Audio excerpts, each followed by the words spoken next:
అందరికీ నమస్కారం. రైస్‌లోకి చాలా టేస్టీగా ఉండే పన్నీర్ ఫ్రై, రసము, సాంబారు చేసుకున్నప్పుడు సైడ్ డిష్‌గా కూడా చాలా బావుంటుంది. సింపుల్‌గా ప్రిపేర్ చేసుకోవచ్చు. టేస్ట్ అయితే చాలా బావుంటుంది. సరే, ముందుగా స్టవ్ ఆన్ చేసుకొని బాండీ పెట్టుకొని ఆయిల్ వేసుకొని పన్నీర్ వేసుకొని వేయించుకోవాలి. పన్నీర్ కొంచెం కలర్ చేంజ్ అయ్యే వరకు వేయించుకోవాలి. ఇప్పుడు రోట్లో పచ్చిమిర్చి, ఎండుమిరపకాయలు, వెల్లుల్లి వేసుకొని దంచుకొని, ఉల్లిపాయ ముక్కలు కూడా వేసుకొని దంచుకొని కచ్చా పచ్చాగా దంచుకోండి, బావుంటుంది.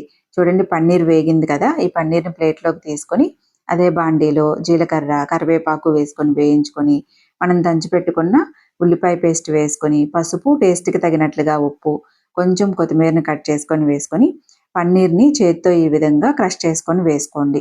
చిన్న చిన్న పలుకులుగా చేసుకుంటే టేస్ట్ చాలా బావుంటుంది. ఇది ఒక 2 నిమిషాల తర్వాత స్టవ్ ఆఫ్ చేసుకోవటమే. రైస్‌లోకి కొంచెం నిమ్మరసం పిండుకొని తింటే టేస్ట్ అయితే సూపర్‌గా ఉంటుంది. సైడ్ డిష్‌గా కూడా చాలా బావుంటుంది. సింపుల్‌గా ప్రిపేర్ చేసుకోవచ్చు. తప్పకుండా ట్రై చేసి చూడండి.